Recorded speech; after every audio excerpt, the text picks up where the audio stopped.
자, 그 다음 두 번째 작품인 백상루 별곡입니다. 강호 한정가의 아주 유명한 작품이기도 한데 사실은 어떻게 보면 학생들 입장에서는 조금 뭐랄까요? 막 관동별곡이나 뭐 강호 사시사와 같은 어떤 그런 것들처럼 좀 유명한 작품은 아닌 걸로 제가 알고 있습니다. 그냥 한번 나와 있는 대로 한번 확인을 해보자는 겁니다. 자, 백상루 별곡입니다. 자, 이 백상루라고 하는 것은 장소 이름입니다. 장소 이름이다. 자, 아침 물결 잘 자네. 수면이 맑습니다. 눈앞이 어른어른. 뭐 음성상징어. 정신이 표현하니 맑으니. 그냥 화자가 지금 바라보고 있는 게 아침 물결인 것 같고 그 아침 물결이 잔잔합니다. 잔잔하니까 당연히 수면이 다 보일 정도로 맑지 않겠어? 눈앞이 어른어른 음성상징어 사용되었고 정신이 표현하니까 열자가 바람을 타고 공중에 떠 있는 듯하다. 자, 뭐뭐 있는 듯이라고 나와 있으니까 직유법이라고 볼 수 있을 거고. 열자라고 하는 거는 뭐 특정한 사람이 있다라고 생각하지 마시고 그냥 무슨 자가 붙었으니까 꽤나 높은 지위 또는 뭐랄까요? 약간 공자, 맹자, 장자 이런 느낌으로 그냥 열자라고 하는 뭐 어떤 그런 인물이 바람을 타고 공중에 떠 있는 것 같기도 하다. 바람을 타고 공중에 떠 있는 게 사람이 그럴 수는 없으니까 그러니까 뭡니까? 그냥 뭐 열자라고 하는 사람은 바람에 타서 뭐 어떤 그런 자연을 즐길 정도로 꽤나 뭐 드높은 지위에 있는 사람이다. 지위라고 하는 게 여기선 정신적인 지위입니다. 알겠죠? 막 금전적으로 막 성공한 사람 이런 걸 생각하는 게 아니라 그냥 자연과 하라는 사람이라고 생각하시면 좋을 것 같아. 자, 뭐 저물녘 바람 불어 물기를 놀래고 저물녘 날이 저물 저녁쯤에 바람이 불어서 물결을 놀래게 한다. 앞부분에 아침이었나요? 아침에는 수면이 맑다였는데 저물녘에는 바람이 쌩 불어가지고 물결을 막 이렇게 유동치고 하니까 시간의 경과가 드러난다. 햇빛이 금색이 되어 노을이 뻗치자. 금색이라고 하는 건 뭡니까? 요거 색채일 거고요. 왜 햇빛이 금색이 된다라고 할까? 저물녘에 노을이 주니까 그 햇볕 때문에 물이 금빛이 될 수밖에 없었겠지. 노을이 그쪽으로 뻗치니까 천상의 신선들이 묘약을 만드느라. 천상의 신선들입니다. 천상의 신선들이 묘약, 굉장히 좀 신비스러운 약을 만드느라 불 조절을 하며 온갖 곡식, 부엌에서 끓이는 것 같구나. 자, 지금 뭐 하고 있습니까? 자연경관 봤는데 앞에 있었던 자연경관 같은 경우에는 열자가 바람을 타고 공중에 떠 있는 것 같다. 그리고 두 번째 저녁 시간대는 신선들이 불 조절하면서 온갖 곡식을 부엌에서 끓이는 것 같기도 하다라고 하는 둘 다 직유법이 사용되었다라고 생각하시면 됩니다. 자, 수군백만이 고기밥이 되었으니 수군백만이 고기밥이 되었으니라고 나와 있어. 자, 이 수군백만이라고 하는 것은 여기 지금 밑에 주석 보시면 확인을 하실 수 있는데요. 자, 고구려 장수 을지문덕이 중국 수나라 병사들을 청천강에서 몰살시킨 사건을 가리키는 뭐 전쟁의 피해겠죠. 고기밥이 되었으니 조수의 성난 기운, 조수라고 하는 거는 파도의 성난 기운, 화가 난 기운이 어느 곳이 잠잠할까? 야, 100만 명이나 되는 사람이 고기밥이 되었다고 죽었다고.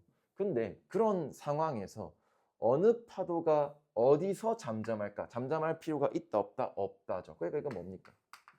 서리법이 들어가실 수 있겠죠. 서리법이고 지금 요동치고 있는 조수, 파도를 강조하고 있다라고 생각을 하셔야 돼요. 자, 그 다음.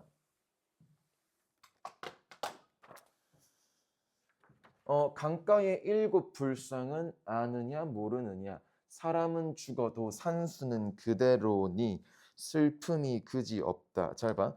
강가에 있는 7개의 불상, 부처님 상은 아는지 모르는지 나 잘 모르겠거든. 근데 사람은 죽어도 사람은 변하는 존재고 산수, 자연은 그대로인 존재니 슬픔이 그지없다, 끝없다. 잘 봐. 사람은 죽어. 하지만 자연은 변하지 않아. 그 결과 슬픔이 끝이 없다라고 하는 일종의 대조법이 쓰여 있지. 대조법이 쓰여 있다라고 생각하시면 됩니다. 그러니까 산수는 무한하고 그대로인데 사람은 유한한 존재니까요. 참. 그래서 그만큼 슬픔을 강조하고 있다라고 들어가시면 돼요. 자, 근데 여기서 쌤이 조금 논리적인 얘기를 조금 한번 해볼게. 선생님, 슬픔이라고 하는 것과 사람이라고 하는 것 그리고 산수라고 하는 게 무슨 연관성이 있나요? 연관성 없어요. 연관성 없다라고 생각하셔야 돼요. 왜? 그냥 대조법이 쓰였으니까 뒤에 있는 거에 집중하시면 됩니다. 앞에 거는 슬픔이 끝없다를 강조하기 위한 거야 그냥. 자, 그다음 어른 아이 옌일곱 기별 없이 찾아오네. 자, 어른과 아이 옌일곱 한 몇 명이 기별 없이 기존에 이제 뭐 약속을 잡지 않고 찾아온대. 나그네의 정회를 떨쳐내면 어떠한가? 자, 어른 아이 몇 명이서 약속 없이 찾아와. 나그네 화자 자신일 거야. 정회, 스트레스, 근심, 걱정, 고민을 떨쳐내면 어떠하겠습니까? 라고 나오면 서리법입니다.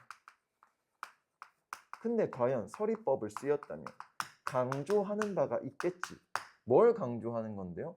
저 지금 정회를 떨쳐내고 싶다라고 하는 것에 대한 강조입니다. 자, 그 다음 가실게요.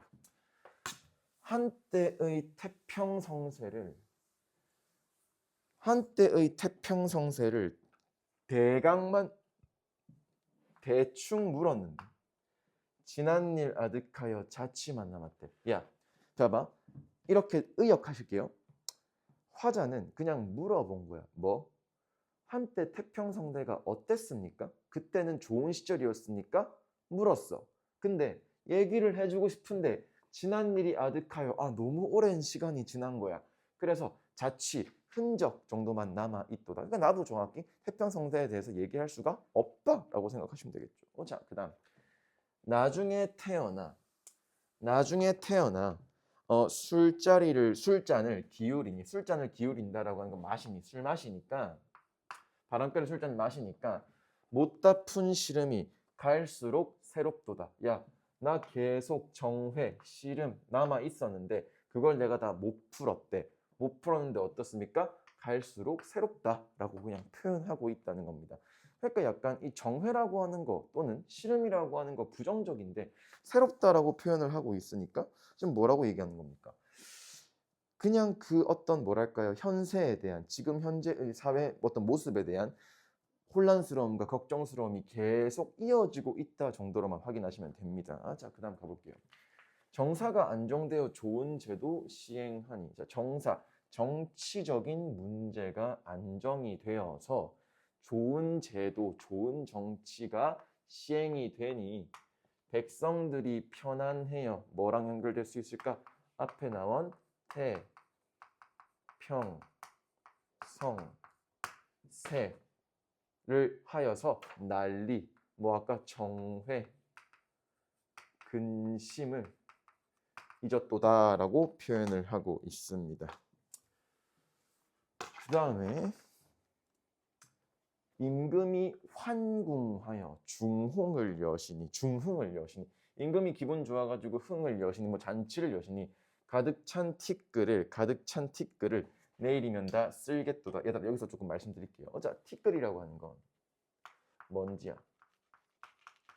부정적인 거야. 그럼 앞에 나왔던 뭐랑 연결될 수 있겠어? 정회,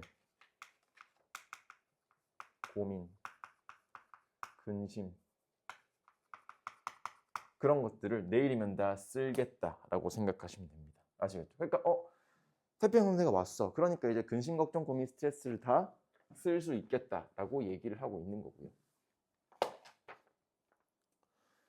천자 현명하여 우리를 살펴 양호를 보내시니. 자, 천자라고 하는 건 중국의 왕을 부르는 호칭입니다. 중국의 왕이 굉장히 똑똑하여 우리를 살피려고 양호, 그냥 장수 정도로만 생각하시면 됩니다. 장수를 보내주시니 소신을 중용하여 영의사로 가라 하네. 나를 써서 이쪽으로 가라고 한다는 겁니다. 그러니까 아시겠죠? 자, 나란 일을 걱정하며 나란 일을 걱정하여 한시바삐. 자, 나란 일을 내가 걱정하여 한시바삐 빠르게 궁궐을 떠나왔어. 이거 뭡니까? 역동적인 움직임이 드러나지 않아? 나란 일 걱정해서 어서 빠르게 서둘러서 궁궐을 떠나오니까 봄옷을 감 만든 3월 초하루였네. 지금 내가 언제 계절이야? 계절이 언제야? 3월 봄이다라고 생각을 하시면 됩니다. 아시겠죠? 자, 그러니까 화자는 지금 봄에 궁궐을 떴다라고 생각을 하시면 됩니다. 피고 지고 세월이 흐르고 흘러 뽕과 삼도 거두고 이 뽕잎 그리고 삼배도 거두고 올곡식도 성숙하여. 올곡식이라고 하는 거는 그때 당시에 안녕 들어와 앉아. 미안. 자, 꽃 피고 지고 세월이 흐르고 흘러 뽕과 삼도 거두고 올곡식도 성숙하여. 자, 의역 한번 해볼게요. 자, 꽃이 피고 지고 시간 경과 세월이 흐르고 흘러. 시간 경과 반복이지. 강조하겠지. 뭐 강조해? 시간이 경과했다라고 하는 거 강조할 것이고 뽕과 삼도 거두고 뽕잎이야. 삼배야. 올곡식, 햇곡식이야. 그것도 다 성숙하여. 그러니까 수확 처리되어서 5달 넘었으니 자 5달이 넘었대요. 굉장히 구체적으로 나오고 있지 않습니까? 자, 귀뚜라미 우는 소리에 가을이라 놀랐네. 아까 어디 있었니? 봄이었지. 근데 여름은 안 나왔어. 지금 어디로 바꿨어? 가을로 바뀌었어. 그럼 선택지 이거 나올 수 있지 않을까? 계절의 흐름, 시간의 경과, 그에 걸맞는 새, 시, 풍, 속이라고 하는 걸 등장하면서 뭘 강조하고 있니? 화자의 정서가 강조가 되지는 않았어요. 근데 화자의 정서가 그때나 지금이나 별반 차이가 없으니까 정서가 유지되고 있다라고 하는 걸 강조할 수 있다라고 나올 수 있지. 그리고 또 대놓고 직접적으로 놀랐네라고 나와 있으니까 정서에 직접 표출 들어갈 수 있을 것이고. 자,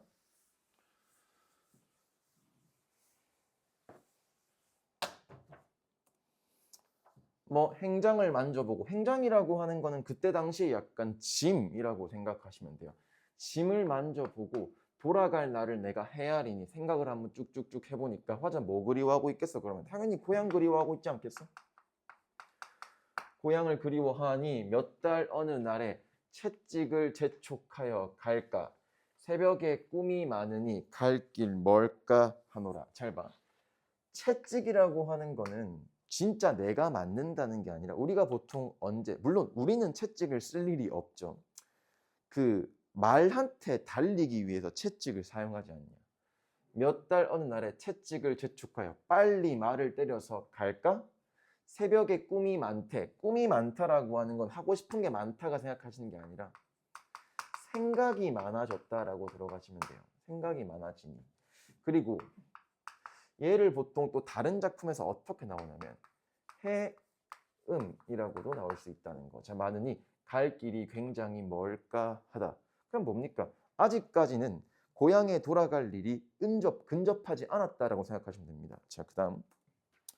네, 끝났네요. 어쨌든 작품 자체만 보면 크게 난이도가 있었던 건 아니셨는데 시어 자체가 고등학교 1학년 학생들이 보시기에는 조금은 난이도가 있을 법한, 즉슨 고전 시가의 어떤 전반적인 흐름이나 어떤 다양한 작품들을 아셔야지만 유추할 수 있는 문항이 조금 있었습니다. 그래서 제가 생각했을 때 앞에 나왔던 감나무라고 하는 작품보다는 혹시나 출제가 된다고 한다면 뭐랄까요, 다른 작품이랑 연관되어서 시어 비교, 대조, 분석 문제가 조금 많이 나올 수 있을 것 같으니까 해당 부분은 기본적으로 학력평가 문항을 조금 더 잘 살펴보시고요. 그리고 나서 변형 문제를 풀어보시는 게 좋으시겠다.